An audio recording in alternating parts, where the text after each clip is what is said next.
Editor Wormy here for a second. I just want to say my dog was being super loud. I tried to keep it under control this episode by muting myself within the recording software, but it still shows up quite a bit, so I apologize for that.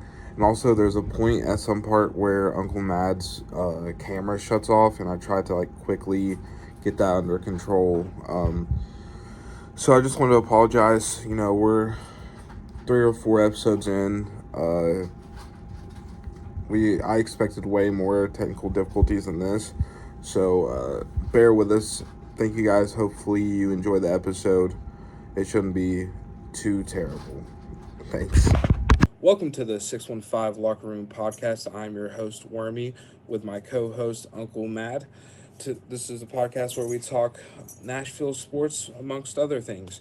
We're going to start off by talking about our last game, Nashville SC versus Real Salt Lake. Terrible name still. I just want to start off by saying, man, that was a pretty rough game in my opinion. I really don't think we played well. I know we won, but it was still.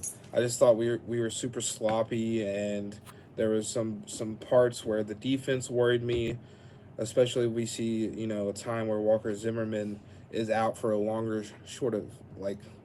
stint of time. Granted, it's Palacios' first game, so want to be a little bit gracious his first start, but man, it was tough to watch. What was your general thoughts on it? Yeah, it was kind of the flip of the last two games where it's like we lost the games, but we played really well. So it was kind of like uh, last two games were good performances, bad result. This game was kind of a bad performance, good result. But I thought we did a good job of figuring out the issues that we were having. In the first half. It's one of those things where being at the games live, watching the games on TV. The people who go back and will study the tape and everything, you get different perspectives. But to me, it seemed like early on we were kind of caught off guard by how aggressive Real Salt Lake was. I think we were expecting them to be, a little bit more kind of sitting back a little bit more. They haven't had the greatest start to the season, so we thought maybe they would be a little on their heels a little bit more. But they kind of came after us. They pressed pretty well. They were going. I think they were really kind of targeting the wide over the top ball because I think they knew that we play our fullbacks up the pitch more than we have in the past.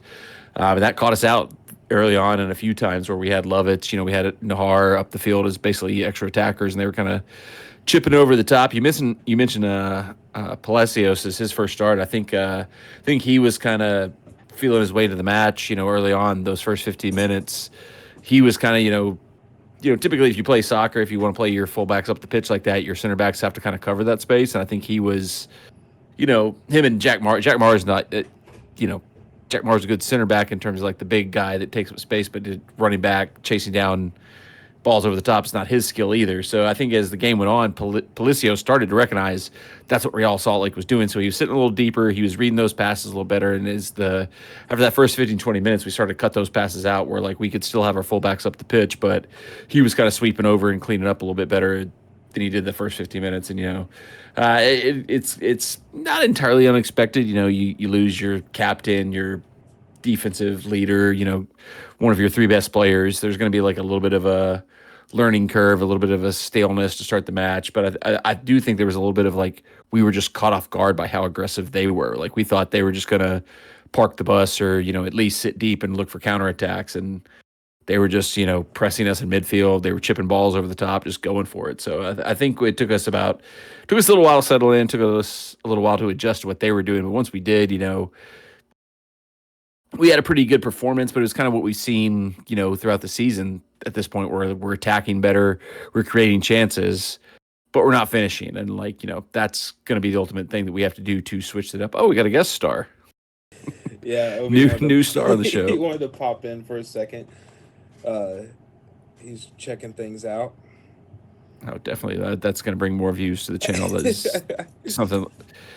It was Bark at the Park this week at Nashville SC at Gito's Park for the game, so good time to have a dog guest star on the show. Exactly. What was with that? They changed the thing last second to where it's more focused towards honoring the dogs instead of bringing them to the game. Do you know what went down with that? Yeah, so I mean, I can't know the exact ins and outs of why National SC is marketing. It's a lot of marketing team stuff, I'm sure, but like, so if you know like the history of kind of like how Bark in the Park stuff has happened in sports in the past, it typically is like a baseball promotion. Like I think baseball teams were kind of the ones that introduced it, and they typically do it like at like midweek afternoon games where there's only going to be like not nearly a full packed house there. So it's like a extra incentive to like get people to come out to the park. There's you think if like if this had been a big match, whatever reason, a big opponent, and Geodis Park sold out 30,000, all 30,000 seats. Are we gonna be able to bring in like 15,000 dogs into the stadium too? So I think it's one of those things where it seemed like a good idea like last year, like with new marketing people, like kind of still learning the lay of the land with how to like market a soccer game, how to market. They're like, oh, you Bark at the Park. This is a thing other sports do, but it's like baseball does it where like the stadiums are like pretty much empty and like you can have your dog and you got a whole row to yourself for the most part. Whereas like I think they probably if I no inside info or in this, but I would guess there was probably some issues last season where like it was a pretty we do 20-25,000 still a game. We're never empty stadium, so it's kind of fitting dogs into that too, and the things that dogs do when like they're in a crowded area, bathroom breaks, sometimes like I love my dogs. I don't bring my dogs anywhere else because they're not good social dogs. They like get a little nippy around other dogs and stuff like that. So it's just like bringing dogs into that space, I think was probably more of a challenge than what maybe they thought last year. So they kind of reconfigured it this year, like you mentioned, like it was kind of more like they had some dog centric merge, so it was more of a celebration of pets. They had like some adoption stuff where you could like if you're interested in adopting pets, they had information about that, and like I think every game now they have like a special area where like if you pay like a crazy amount of money, you can bring your dogs or something like that. Upside But it's not like seats.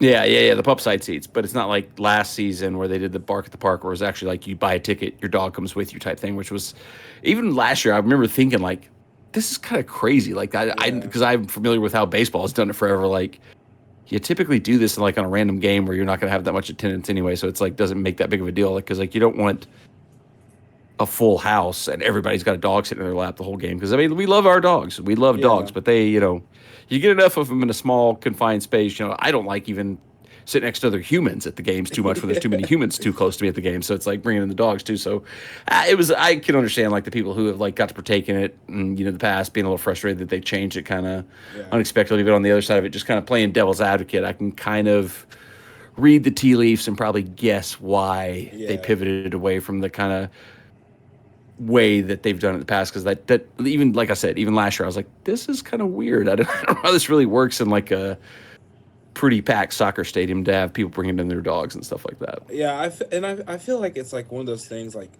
I just like I know my dog wouldn't, but like it's just I don't think dogs would really like that. It's loud, fireworks going off, and then like also just with a bunch of other dogs too. I mean, Hmm.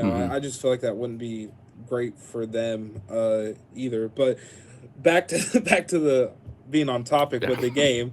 I think you're 100% right, and they kind of went into panic mode, and they like they didn't really know how to do it, and they didn't have any of that like backline leadership per se that you might get from Walker, kind of telling people help coaching on the pitch essentially as what a captain does. Because I mean, Hani's Hmm. further up, so that's always going to be an issue trying to talk to your center backs where they're struggling the most. I feel like. Um, so I mean, I think they cleaned it up at halftime a bit.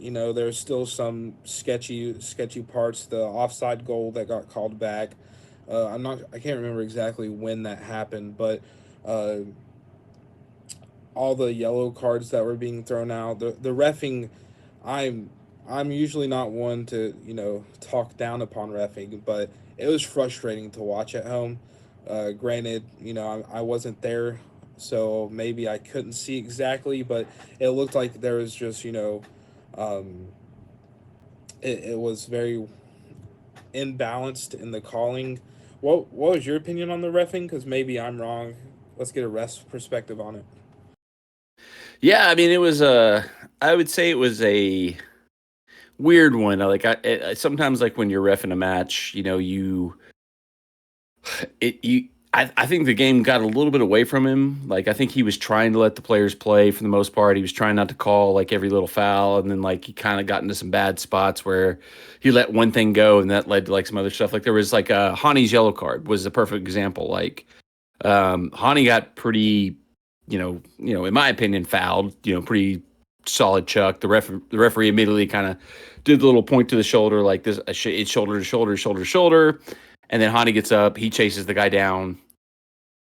Maybe try to win the ball, but ultimately just like clips the dude's heels badly, and Hani gets a yellow card right away. He screams in the ref's face. So it's kind of like there's a lot of things like that where like I felt like he was trying to let the players play, but maybe let some borderline calls go that then led to like other things happening afterwards. Like, so it was one of those weird ones where like it's one of the most challenging things when you're reffing because like I've had games where like the players you honestly like there's the laws of the game and you try to follow them, but at the same time you also kind of like read the game. Like, the players, some players will like just like want to go to war and they don't care. They're like, if you blow a whistle, they look at you like you're crazy for calling a foul. And they're like, I could have kept going. Let me dribble or something like that. So I think he was trying to let the players play, but then it kind of led to some other post stuff. So it led to worse fouls because he let some easy fouls go type stuff. So like it wasn't I wouldn't say it was a bad performance, but I think he had a hard time kind of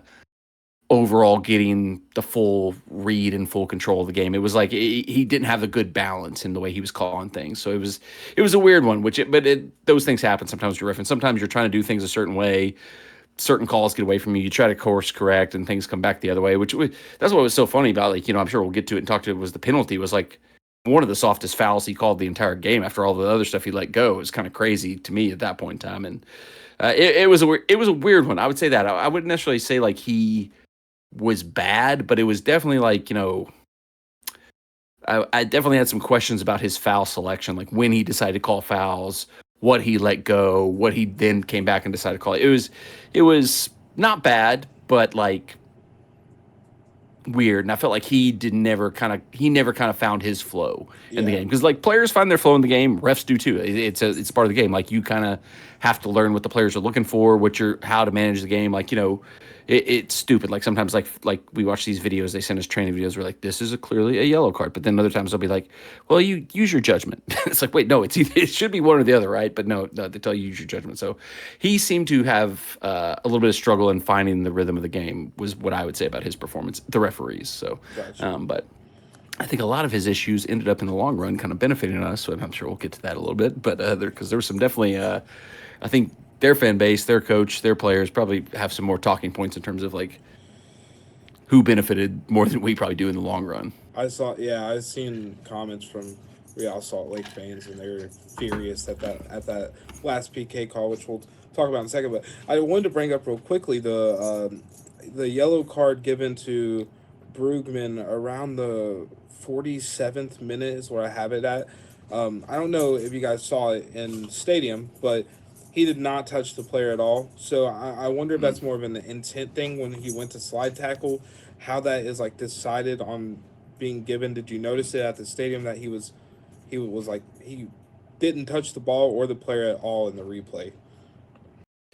Yeah, that's one where it's hard to like assess those when you're at the match because like we don't always get the best replays like in stadium and like you're kind of watching live flow of the game and stuff like that. But I don't remember that one being like a big one where it was like a major game changer. It could have been a thing where like because and this is going to be me just being devil's advocate for the referee. There doesn't necessarily have to be contact or heavy contact for there to be a foul, but if there's enough of a disruption of play that could break up a promising attack, depending on what what the yellow card could have been issued for. If it was like if he's given him a yellow card for like a dangerous tackle, but he had no contact, that's kind of a stupid thing to give a yellow card for. But if he kind of assessed that like sliding in and maybe not making any contact, but still breaking up the play is enough to like say that he broke up a promising attack, you can maybe go that way. But that was one where it kind of was a moment in the match where like there was a lot going on. It kind of happened.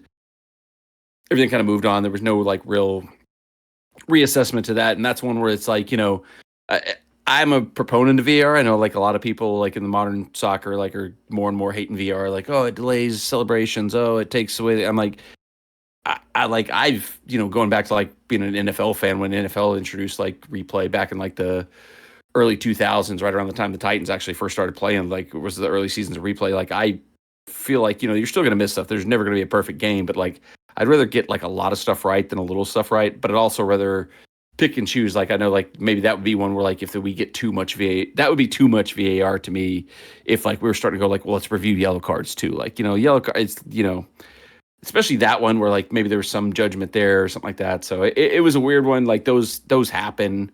And, and as much as anything, like I said, like it might have been a situation more where the referee was having a hard time in the match. His rhythm wasn't there. And maybe he thought he needed to bring out a yellow card in that moment to kind of like settle things down where it wasn't that bad of a challenge. It wasn't even like, that bad, maybe not even a foul period.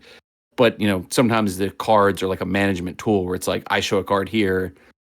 Everybody on the pitch knows that I'm starting to show cards and we have to like, it brings the whole match down a little bit. So something like that could have been the case there. But yeah, it was one of those ones where it was like, yeah, I remember it, but I was like, it didn't end up being that big of a moment in the match. And, luckily, if he'd gotten a second yellow somewhere along the way and we were going back and going like, oh, the first yellow was nothing, that would be one thing. But, I think, we can count ourselves lucky that it ended up being not that big of a deal. And then also just another note, I think Eddie is one yellow card away from getting a suspension, I believe, or is it two? Yeah, I saw some discussion in like one of the discords that I'm in where there was back and forth. They weren't sure if he was suspended for Seattle or if he still has one more to go. So I'm not sure where that landed because I think it usually is like it's always weird. It's like one of the weirdest things in like soccer is like there's a certain point where they reset where if you haven't had this many yellows by this point in time, it resets or something like that. So I think he's close. Yeah. So he might be okay. I don't know. I haven't seen anything that said he's suspended yet. So he might be on the verge and he might just like be okay for now, but he'll get there eventually. He's that type of player. I think if he's not already, he'll get one of those at some point in time in the season. Yeah, definitely. That's the one thing that like I was thinking of because I think if I'm remembering correctly, he gets 1 to 2 more, and then that would lead to suspension if it didn't reset within that 5-game period. And he's a player that's probably going to happen. But that's just a little side note I wanted to include. Moving forward, man, we talked about Sam Surge and his kind of attitude issue that I was noticing last week during the episode. And we saw that return, and I would say a worse light in terms that the first goal with Dan Lovitz, I wasn't there, but I was told that he didn't celebrate with the team, which he's done that before in this season, but that's always a bad look in my mind. Did you see if he was with the team or not? That's probably something that you didn't even take note of, but.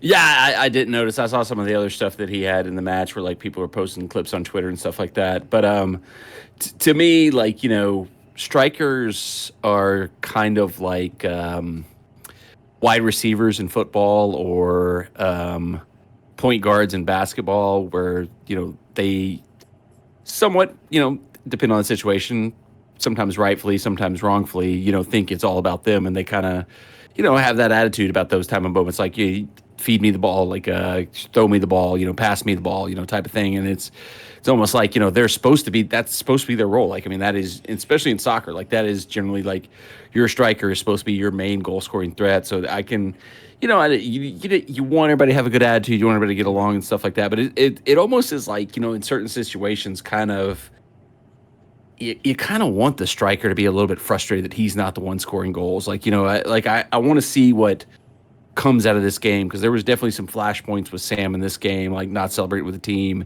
him and Hani at halftime. Yeah. And then he ends up getting, the chance to score the penalty and gets a goal.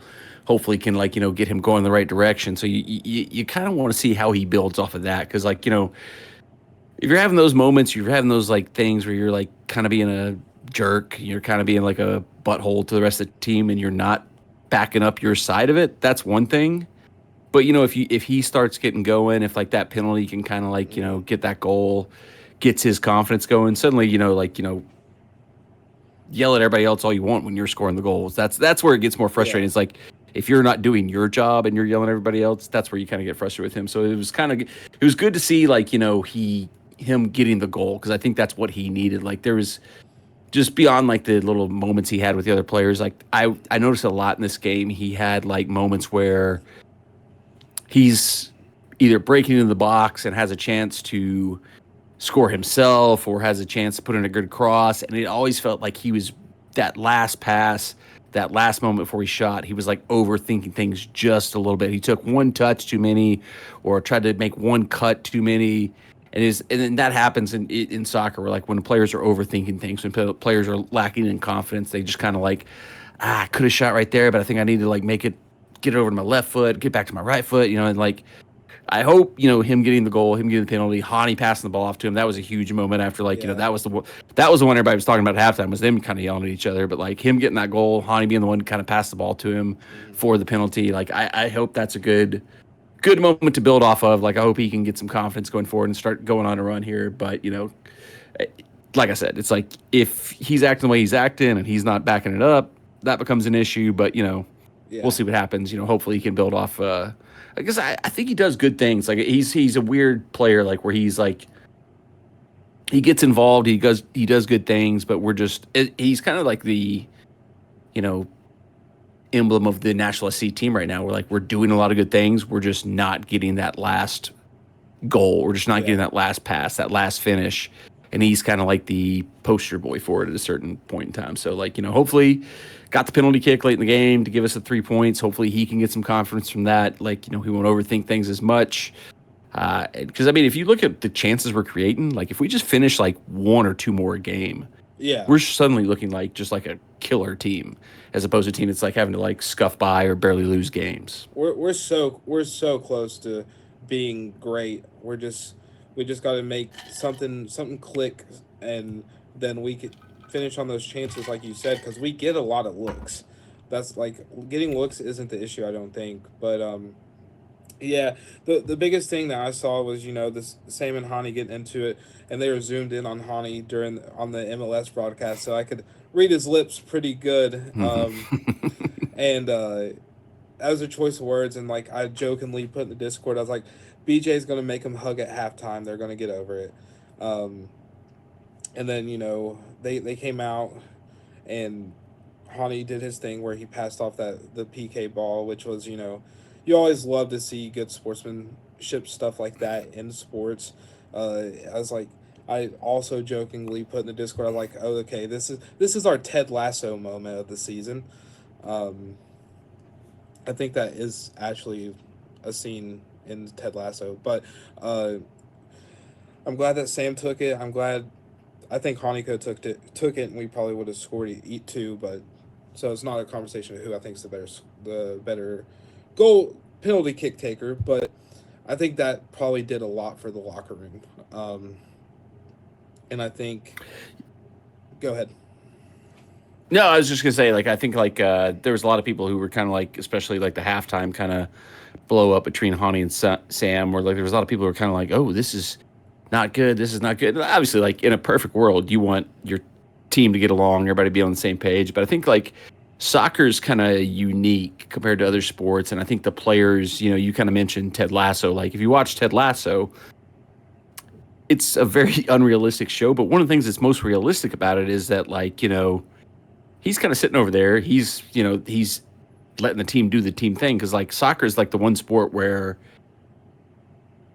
you can only do so much in the game as a coach. The players kind of have to take the reins and do it. Like, you don't have timeout after timeout like you do in basketball. You're not stopping in plays and calling in the next play at the headset like you are in football. Baseball, you're not giving signs and signals. Soccer, you pretty much like Manchester United, my Premier League team, had a coach years ago. I loved him. He was hilarious. He was not that successful, but his name was Louis van Gaal.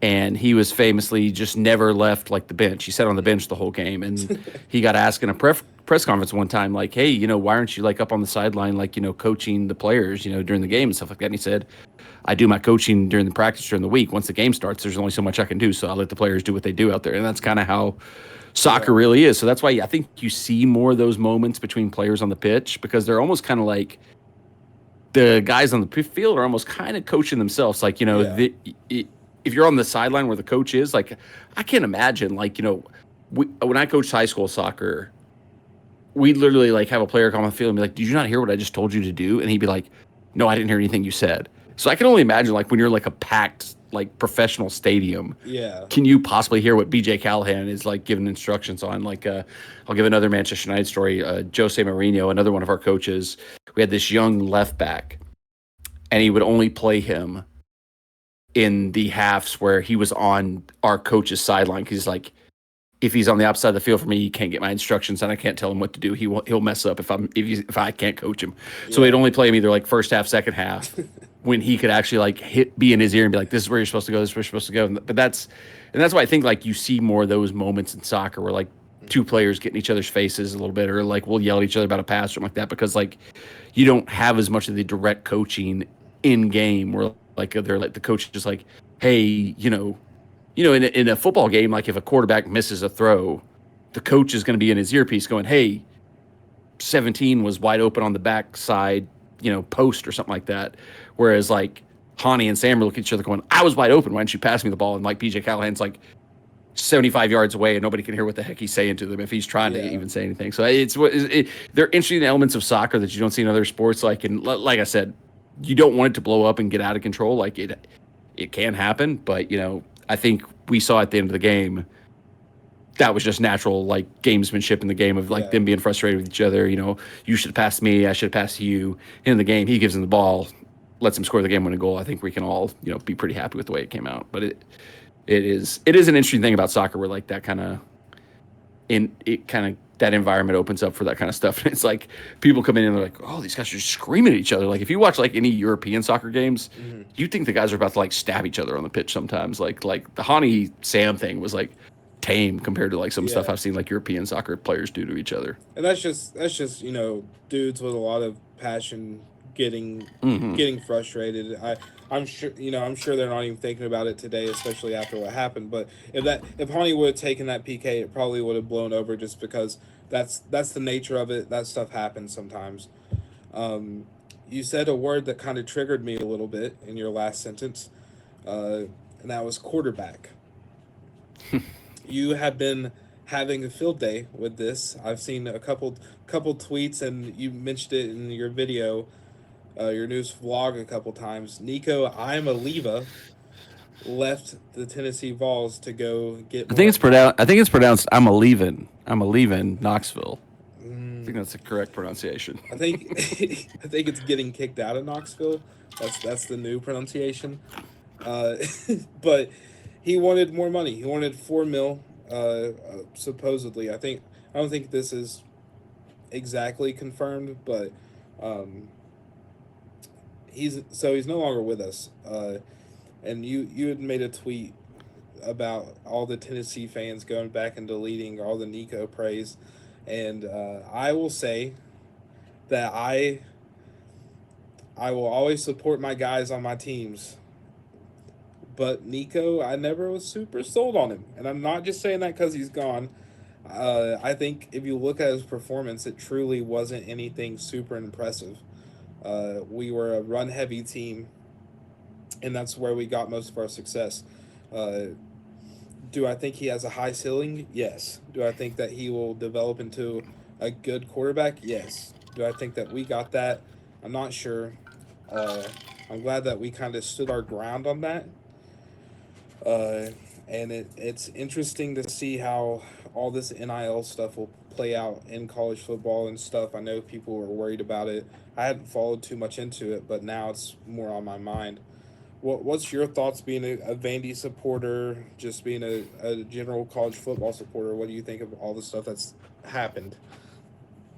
Yeah, generally, like as a Vandy fan, I'm more of a UT troll than I am a Vandy fan almost at this point in time. Like there's a great soccer podcast called Men in Blazers. They cover like a lot of Premier League stuff. They'll cover like MLS, a little bit everything. And one of their hosts, Roger Bennett, has this long running thing where he says like one of the things that's true about British people is that they take more joy in the failures of their rivals than the success of their teams. And that has been my story as a Vandy fan my entire life, because there's not a whole lot of success on the side of being a Vandy fan. So anytime anything bad happens to UT, it is just like, it's basically like that's our national championship is like UT, and I'll fully admit that. I'm not sitting over here ever going to act like, oh, Vandy's better than UT. I'm just like, anything bad happens to UT, I'm going to like plant the flag and do a victory lap. But from an unbiased perspective, like I would agree with you. I think UT, from what we know, they probably did the right thing because like this is the first time we've seen anything like this in college football where like these dudes now and they're making money and they should. I totally think college players should be paid, but it's the first time we've had this kind of like holdout situation where it's like I should get paid more. And like I was actually talking to a friend of mine about this, and he was like, oh, he's so stupid, like he just lost all this money. I'm like, I think we'll see what happens when the portal opens and where he ends up. But like to me, like unless he is just a complete idiot, like to me, I think he had to have had like another offer from another school because like why? Because he did not have a great season at UT. Like he was good, he was fine. Like they went to the college football playoff, but he was not the reason they went to the college football playoff. He was not like a guy that everybody was like, this dude is legit, the truth. Like everything we thought he was going to be. Like he kind of had a kind of up and down season. So for him to come back and demand more money, I just reading the tea leaves, I feel like he would only do that if there was like another school that gotten whoever his representative is. I think some people said his dad is basically like working as his agent or something like that. So I think he may have had an offer for more money somewhere else, and we'll see what happens when the portal opens. If he pops off and gets $4 million or whatever to go to UCLA or whoever he ends up at, good for him. Get your money. But like at the same time, like I think UT probably did the right thing, going like, hey, you were a small speck of the reason we had a pretty good season. You definitely didn't probably earn the $2 million we already gave you. We're not going to suddenly give you more money. So, as much of a hater as I am on all things UT, I can say I think they probably did the right thing in this situation from all the information we have right now. And it'll be an interesting thing going forward, like how this because this is the first time this has ever happened. It's a kind of a precedent setting thing in college football. And like I've been back, like I said, I think players should get paid.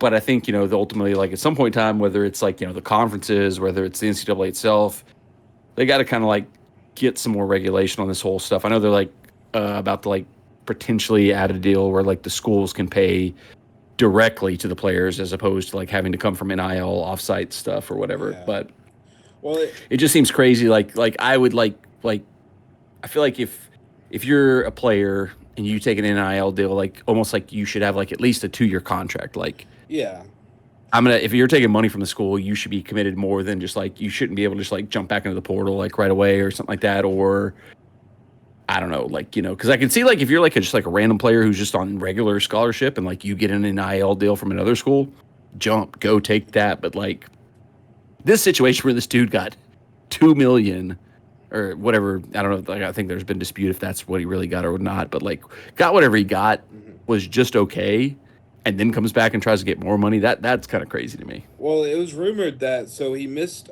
team practice for the orange and white game, and then I've seen this online. I don't know how credible it is, but apparently the Oregon head coach went to Josh Heupel and told him like, "Hey, Nico's shopping around trying to get offers," and then that's kind of what initiated the conversation between the head coaching staff and Nico. That's what I heard from the situation that was online. Who knows? We weren't in the room, but so I think he definitely was playing with like some numbers and stuff from other places. But I think it's gonna honestly. Even if he was a great player, I think that does kind of put a stain on him a little bit. And that is kind of something that other colleges will look at. Granted, I want everyone to do what's best for their family, but I think some colleges will look at that and be like, there's no loyalty there, it's just a money thing, which college, I mean... Yeah. And once again, I hate to keep doing this, but to give UT a little bit of credit, like, this is kind of still the early days of them trying to kind of rebuild the program, get it back on the map.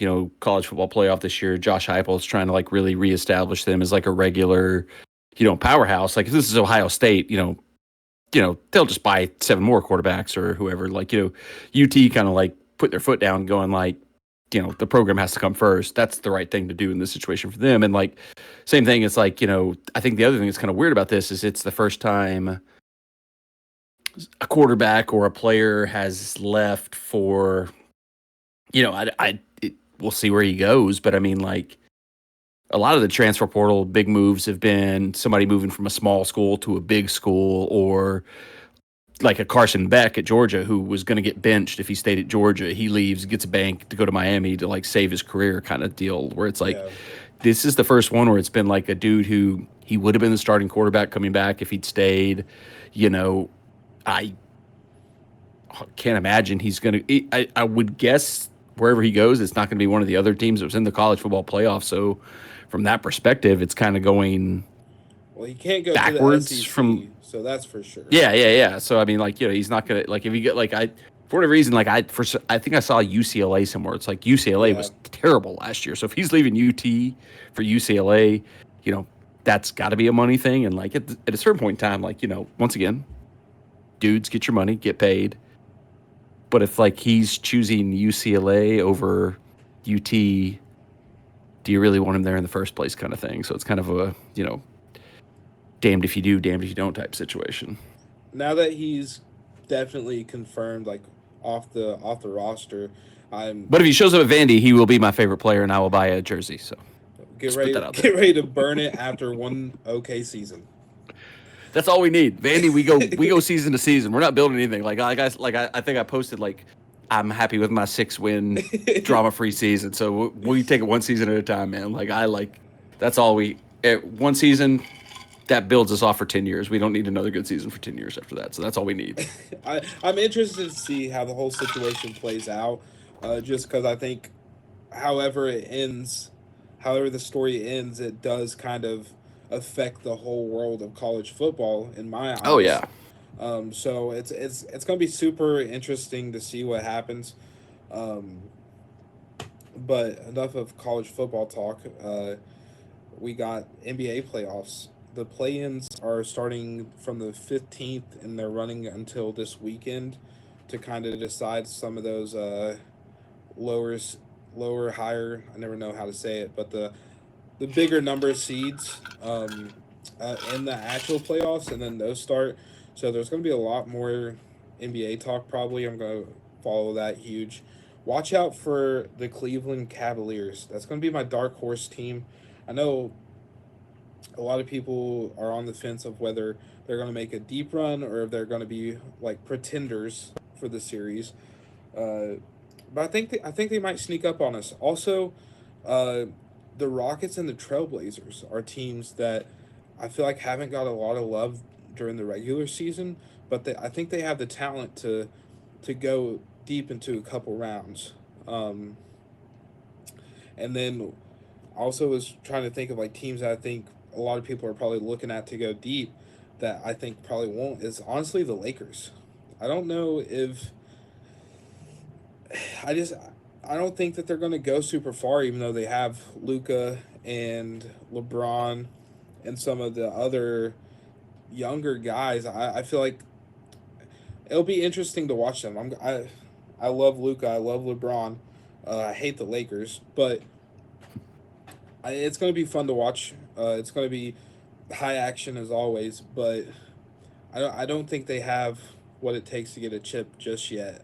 But you obviously follow NBA closer than I do, but it seems to me like, just kind of following from kind of casual perspective that like the last, 4 or 5 years, we've moved away from like being like the superstar teams aren't the teams that are winning the championships anymore. So like the Luka, LeBron team up, that would play into that. Like, they go cold together. You play against a more complete team like, Boston. I mean, like, I know they got a couple good players, but like there's, nobody on there that's like a household like Steph Curry, LeBron James name and they won the championship pretty easily last season.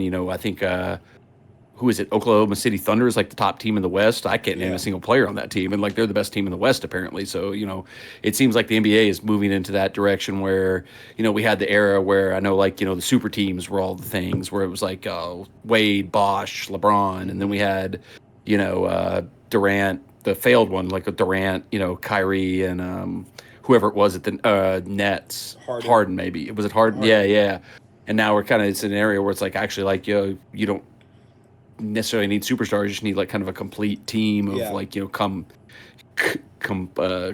compatible players. It seems to be the way to go this season. So, but it can be fun. Like I also like I always like I'm a little bit of the conspiracy brain in pro sports. Where I'm like I could see the NBA like this. The Luka trade to me, just even like as a casual NBA fan, I'm like that still is so weird that they just traded him, and I'm like I would not be shocked at all if there's like somehow weirdly the Lakers win a championship and like it's the big LeBron send off of he gets one last championship and they've been given their next superstar in Luka somehow magically through backwards channels or something like that. So it's gonna be interesting. Like I rarely watch full games. I follow it through social media and like podcasts and stuff like that. But it's definitely an interesting season because it's like it definitely feels like from a casual fan perspective, there's not like a clear cut. This is the team that's going to win it all. So it should be like for the people who are like diehard basketball fans, it should be like a really fun playoff to watch because it seems like anything could possibly happen for the most part. I'm taking the Suns is what was a failed attempt modern day in the NBA right now of that failed superstar with Durant, Booker, Bradley Beal, and they're 36-46. They have been like the worst team ever. It's been hard to watch, but yeah, that's why I think like the Rockets or the Trailblazers, like there's not a lot of guys on that team that like are household names, but they're just like they have a really good system and just work together like super flowy, I guess, which I can see going far. Um, my prediction before we start is I think the Warriors are going to win it this year. They picked up Jimmy Butler, and I think they're going to win in 6. Nice. That's my prediction. What do we think? What do we think about Ja Morant? We talked about his gun celebration. He's changed it up now. What do you think about the new celebration? Dude, I was doing it at work today. Like every time I'd walk by my coworker, I'd throw a grenade. That was so funny to me. And then I think someone else did like a bazooka celebration at some point. I think last week we were talking like it. I don't know if we can like this or not because he has his history with the gun. But now that he's doing the grenade, I think he's having fun. We can at least be like, okay, you're just like poking fun. You're poking the bear now, like with the grenade. Because I think he actually had a quote there, like or something like that. I'm gonna misquote him, but like they asked him, like they were like, oh, what's the deal with your grenade celebration? He's like, oh, I'm not throwing a grenade. I'm just throwing my words out to the fans or something like that or something. Because he's like, I'm not pulling the grenade pin out with my mouth. I'm like pulling my words out and throwing it out to the fans. I'm like, this is like, hopefully he doesn't have another like weird off the court gun incident. But like, it seems like he's just having fun with it now, which is like what sports should be. Just like it's games. Let's have fun. Let's have fun. And let's like, He goes live on I'd love to see the NBA's like write up of we have to find this guy because he's throwing grenades at the fans or something like that. Be like, I don't think this is how this works. Yeah, now it's pretty clear that he's just taking the piss, which is that I like that. I like that, and hopefully he doesn't go live on the Instagram next week and brandish a grenade. Which who knows what you can get at that Bass Pro Shop. It's a beautiful place. I'm sure, but there may be a hand grenade or two for sale in there. I'm not sure. Slowing down the talk a little bit, you wanted to talk about the Masters. I have no clue what's going on. This guy, what I could tell you is Scotty Scheffler, and that's about all I know. Yeah, I just figured because we talk a lot of sports, kind of we go all over the place with everything, and like that's probably like going to be the biggest like broad sports story that's going on today. Masters wrapped up today. Rory McIlroy, he won. It was like he's become like I think like the 6th person in the history of like major professional golf to have won all 4 of the quote unquote majors. So that was kind of a big significant thing, and like he borderline choked it away. He had it pretty comfortably in hand for most of the day, and borderline was about to choke it away. Had to go to a playoff to win it. and then won it in sudden death playoff. It was a huge moment for him. It was a weird situation, and I don't think you could get this in any other sport. So it was like him and this other guy, Justin Rose, were in the playoff together, and like they're both European, so they're like teammates on like the national teams and stuff like that. And I was like, this Justin Rose guy is just in the worst spot in the world ever, because like there has never been a situation where so many people, are going to be for one guy as they were for Rory McIlroy to win the Masters today. And so it's like, it's basically winning the Super Bowl if you win this of golf. It's like this Justin Rose guy, if he had won, it'd be the biggest moment of his life, but all that would have been happened was like everybody was disappointed the other guy didn't win. I was like, that'd be such a disaster, such a horrible thing for you. And ultimately it worked out. I mean, it worked out. I mean, like the guy lost, but I mean, like Roy won, so everybody got the big win. Everybody was happy for that and everything like that. But I just felt really bad for Justin Rose because, like, God, you're on the like precipice of like doing like the biggest thing you can do in your sport.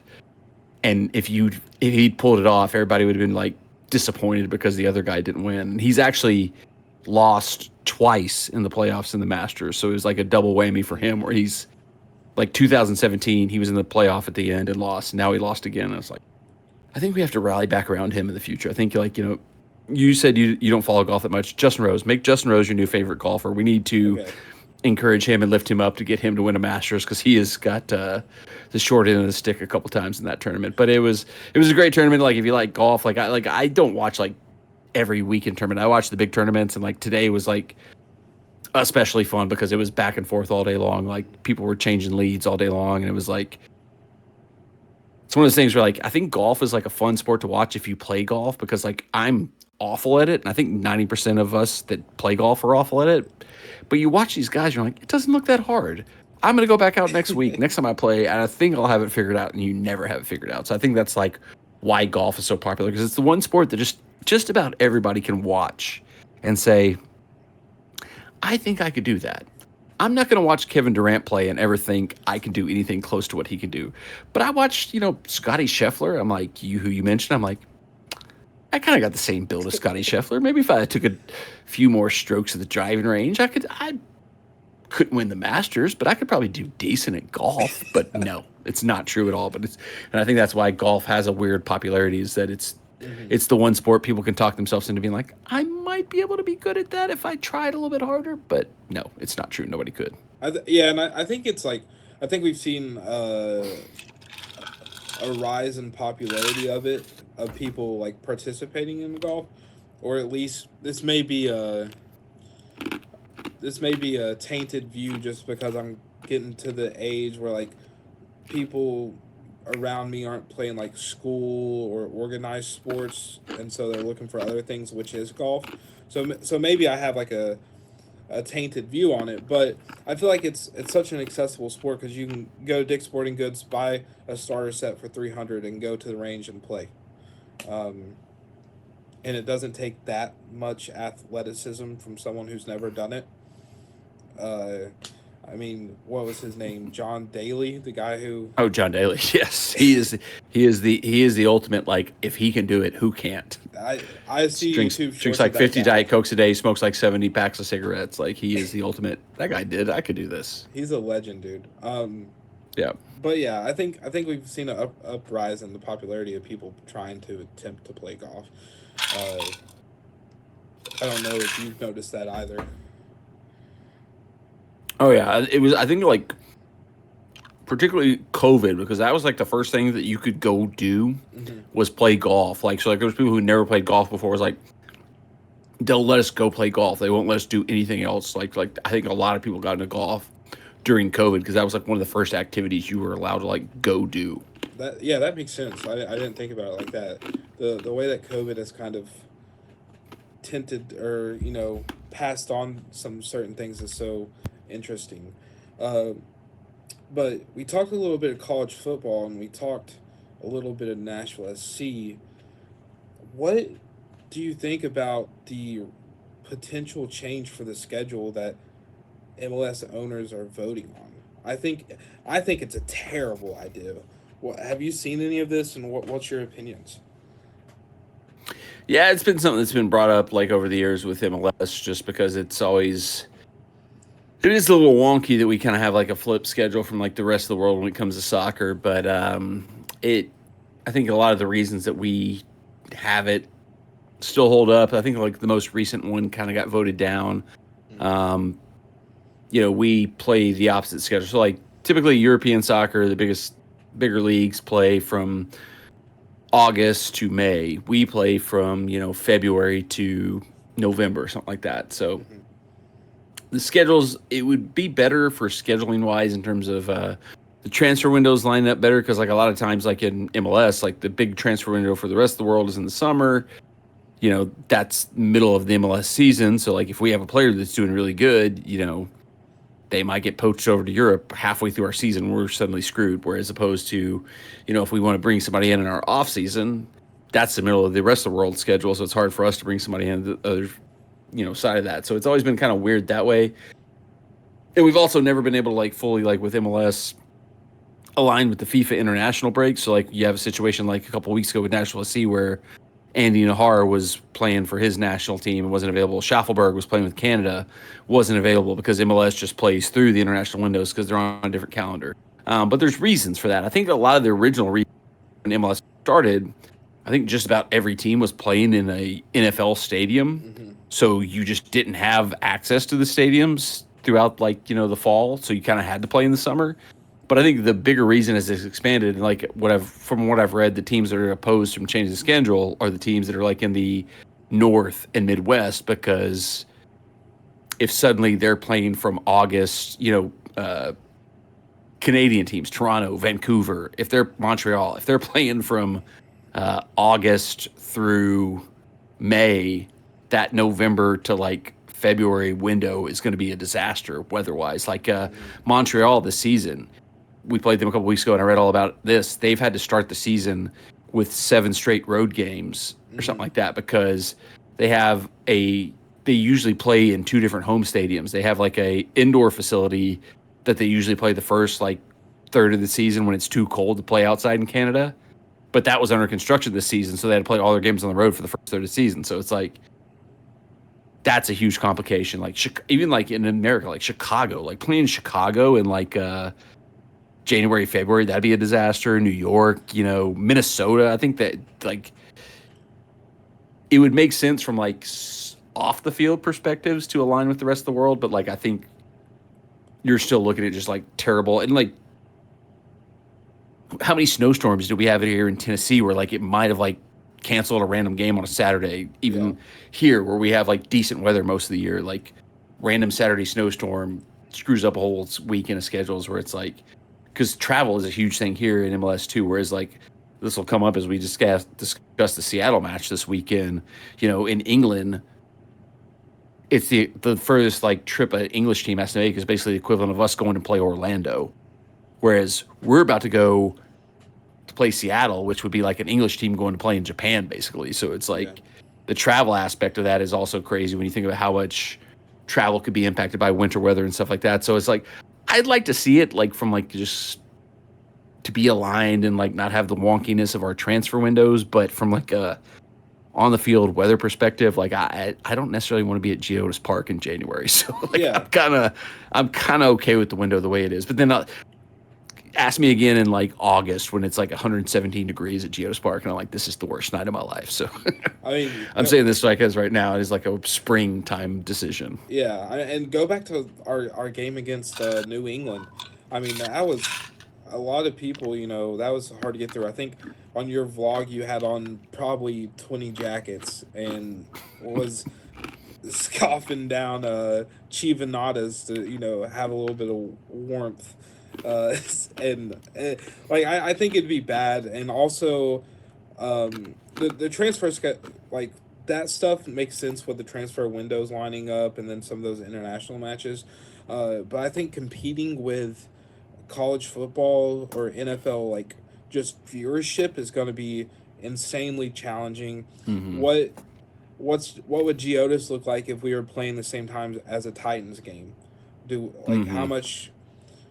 Granted, there's probably like not huge, uh, like layover with the fan base in a sense of like, but still, it still would affect because like people like you know, you're a diehard Titans fan, diehard Nashville SC fan. Mm-hmm. A lot of people will probably be one way or other. If I had to choose, I'd go to a Nashville SC game over a Titans game, but it would automatically drop the numbers of attendance by a lot, Mm. and then also you got to think of yeah, the number of attendance would drop, and a selfish reason of mine is that the MLS kind of goes into the summer, and then there's only like 2 months of no sports for me, or like a month or two, Mm-hmm.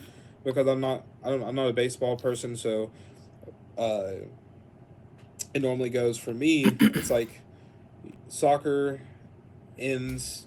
I forget the exact month, but and then like 2 months later, NFL starts, then college football, then NBA, then soccer again. I think is about this general schedule of it. So it helps me like stay a little bit more locked in a sense of like this is the only thing that is on right now that I care to watch. I'm glad that it's here instead of back when it's like, do I want to watch a Tennessee Vols game or do I want to watch this Nashville SC game, which college football I think plays on uh, Fridays typically, or is it Saturdays? I'm not sure.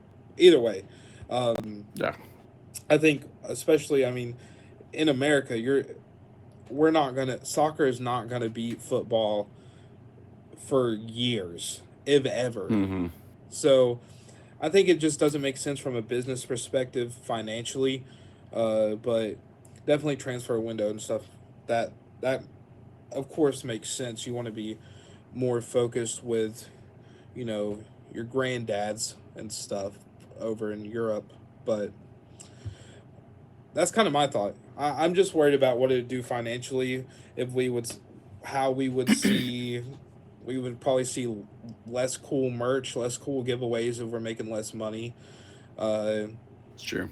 you know, so it definitely would hurt it, but and then also you got to think another point that I saw someone bring up in the Discord whenever we were discussing it is do we skip a season to start that, or do we just play back to back? Because if we play back to back, we're going to get a higher rate of player injuries. If we wait a season, we're going to get a natural drop off.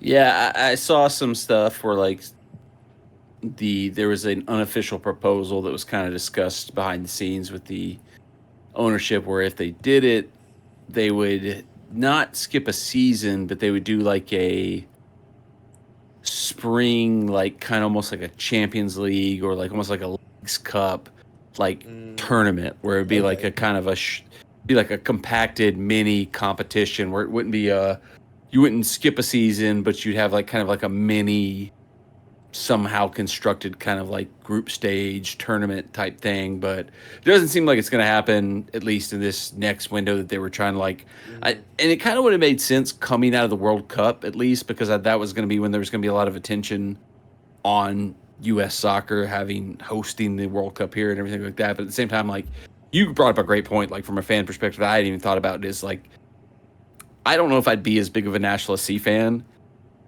if it wasn't like the majority of the season is in a gap in the season where like my other teams aren't playing. So it's like I can focus a lot more.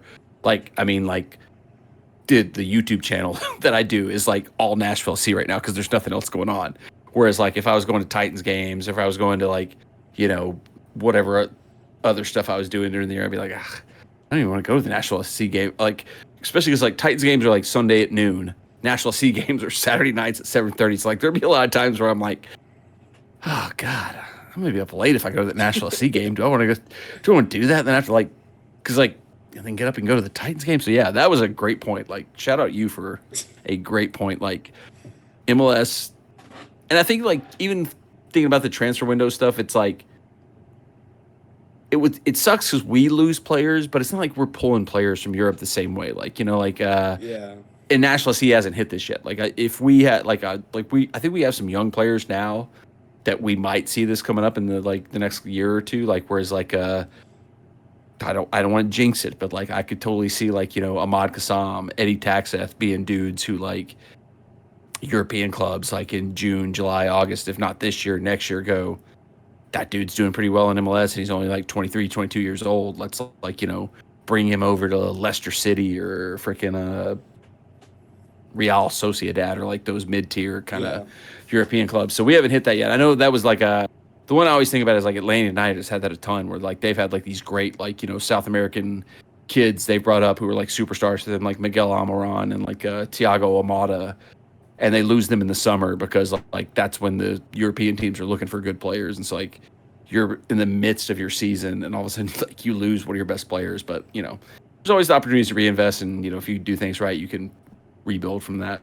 But, Nashville SC hasn't been hit by, we'll see. I could go either way with it. I think there's pluses and minuses either way. But like I said, the fact that MLS kind of gets to be the only game in town, especially here in Nashville, because Predators, they suck right now. So like they're like that's the only two teams playing right now. Predators and NSC, and Predators are less said the better. Yeah. So I mean, that's my biggest gripe is just like it's more of a selfish reason, but I think it applies to a lot of people. Looking forward to next week. Nashville SC takes on Seattle Sounders, which is the 11th place team in the Western Conference with 2 wins, 3 draws, and 3 losses. What are you looking forward to that game? How do you think it's going to go? Any thoughts on Seattle as a team this season? Yeah, this is I definitely have a different feeling about this game than like I remember like the start of this little stretch of games we had right here. I was like looking at this as kind of like the bookend of like a tough 4-game stretch, but they have, Seattle has not been quite as good as I would have expected them to be. They've had a lot of issues from, what I've read and what I've seen off the field. They've had to deal with CONCACAF Champions Cup, which just seems to be like a weird like curse on any MLS team that is in it other than like Miami or LAFC pretty much. But they've also had like bad injuries that have really derailed their season. Jordan Morris is out, been injured for most of the season. Paul Arriola tore his ACL. So they're usually one of those teams that, year in, year out is one of, kind of competitive top teams in MLS. They're kind of like the Columbus of the West almost, I would say. But this year it just hasn't hit well for them. They've just, the injuries, the schedule congestion seems to have brought them down a notch. But I still just think it's such a tough trip for Nashville SC. I kind of talked about it earlier, how far you have to go from Nashville to Seattle, like in the scale of like how teams typically travel in soccer is insane. Like I think it's one of the probably 2 or 3 longest trips we'll possibly ever make as a team.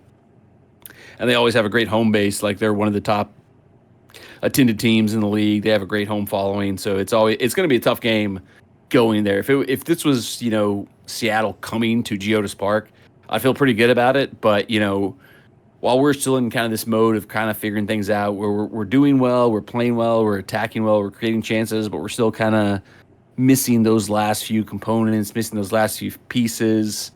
It still is a game that concerns me. Like I'm not as worried about it as I probably was 2 or 3 weeks ago, but it's still like it's going to be a challenging game. Like I don't really know what to make of it. Like, if they get Jordan Morris or some of their other players back, that could be a big boost for them. But, I think I'd be shocked if we get Walker Zimmerman back. But I think, outside of that, we should have our full strength team. So it'll be interesting. It'll be a good test. I think it'll be a good chance, kind of similar to when we went to Philadelphia a couple weeks ago to see a tough road match, maybe not a tough opponent in this moment, but a tough, challenging travel schedule.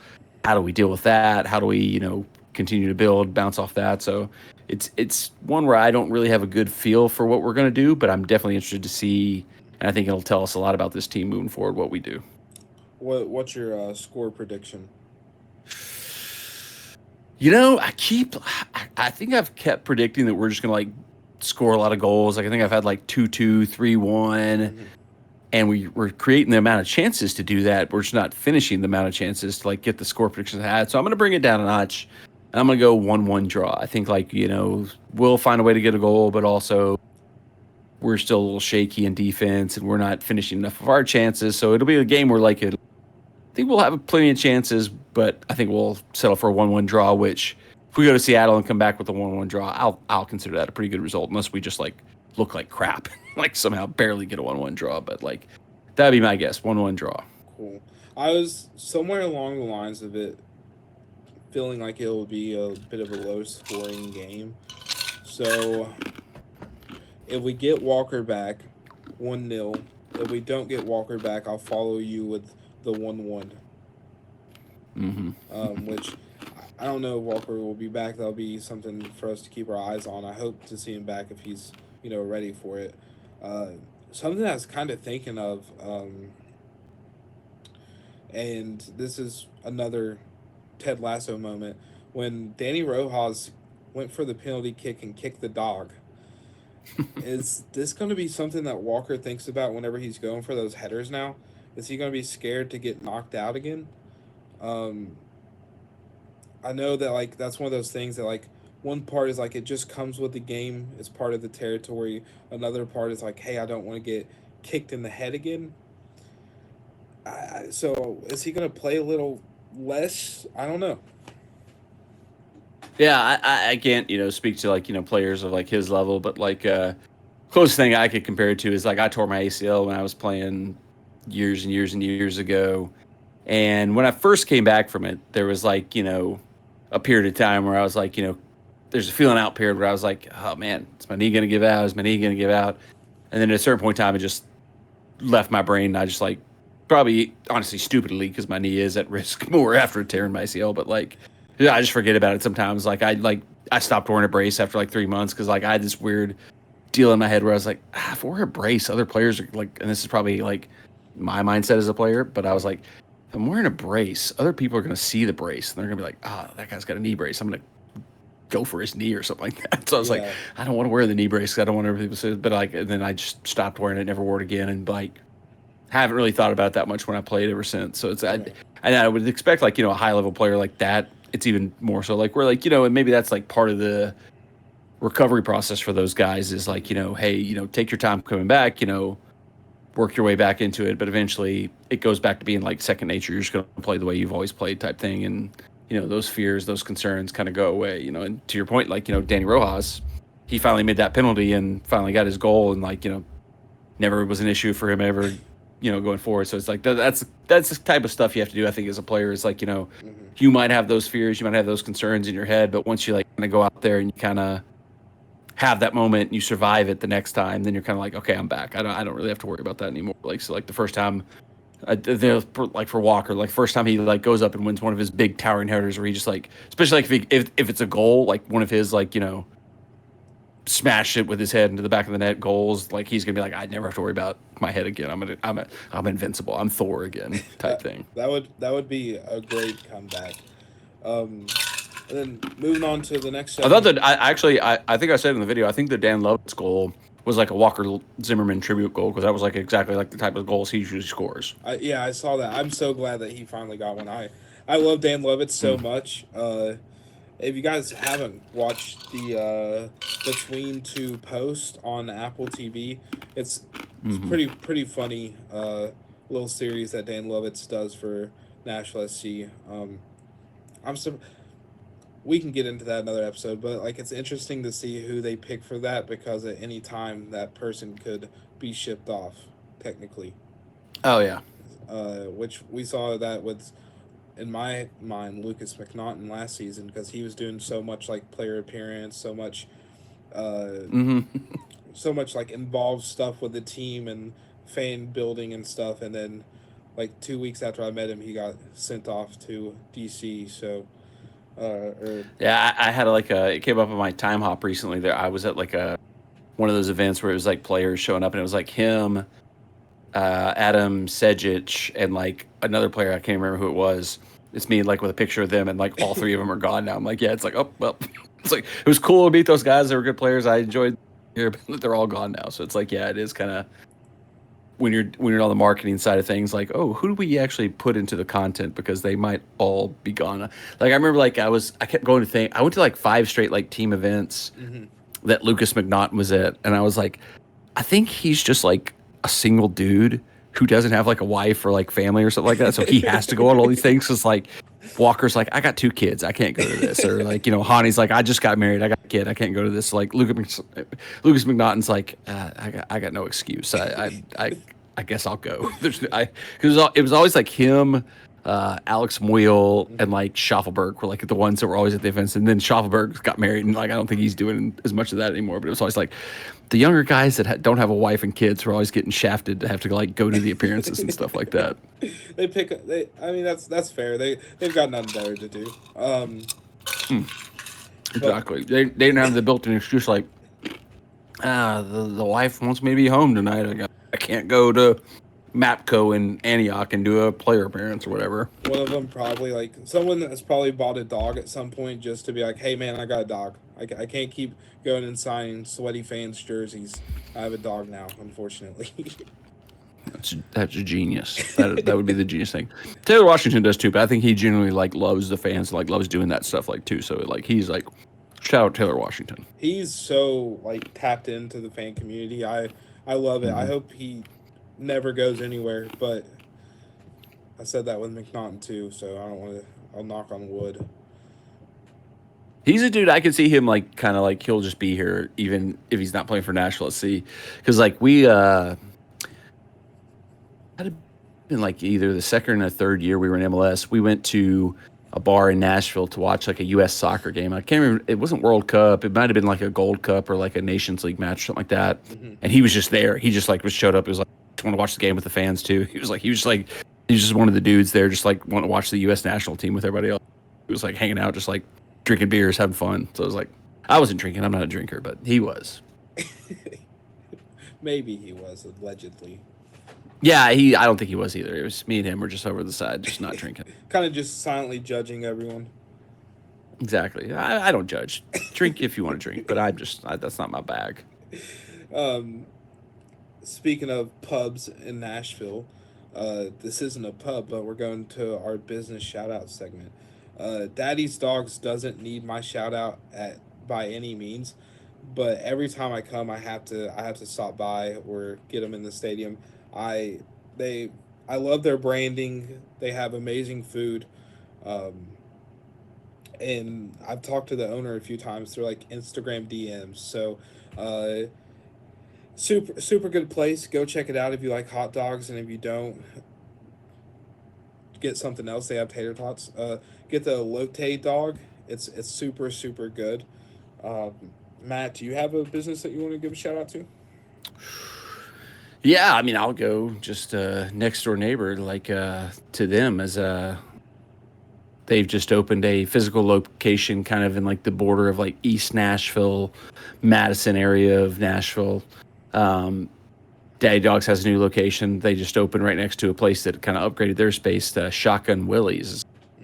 Best barbecue in Nashville. It's a little on the expensive side, but like every barbecue place is expensive these days. But like those two places next to each other, and like there's like I think like a faux place too. I haven't entered the faux place, but those two places like, and there's like a cool bowling alley that has like concerts and stuff. East Nashville Bowl right behind them, so it's a growing spot in the East Nashville kind of corridor. So if you want to try Daddy Dogs, if you want to try some good barbecue, if you want to go to a bowling alley, it's a cool new kind of area. It used to be the old Kmart. Like I don't know, like I'm probably dating myself by saying Kmart because people are like your age are probably like, what the hell is Kmart? Kmart is what like Walmart was before Walmart was a twinkle in anybody's eyes. So there's an old location there that's now like a bowling alley, Daddy's Dogs, and a Shotgun Willie's barbecue all in that spot. So it's right on East Nashville. It's kind of like if you're coming out of East Nashville, it's kind of right on the edge of Nashville. So if you want to go at Daddy's Dogs, but like you got a buddy who's like, I'd rather have barbecue. 2 stones, 1 bird. Go to both spots. I'll have to check out the Shotgun Willie's because I haven't heard of that, but I love me some barbecue. It's one of those like old school like barbecue places where they make a certain amount at the start of the day. Once they run out, they run out. Like they say they're open till like 3, 5 o'clock, but like once they barely make it there most days because like they're pretty popular. People come in, snatch it up, and by like 2, 3 o'clock they're down to like we got a little bit of pulled pork left. That's about it. Wow, it sounds like it's good then if it's driving that many people.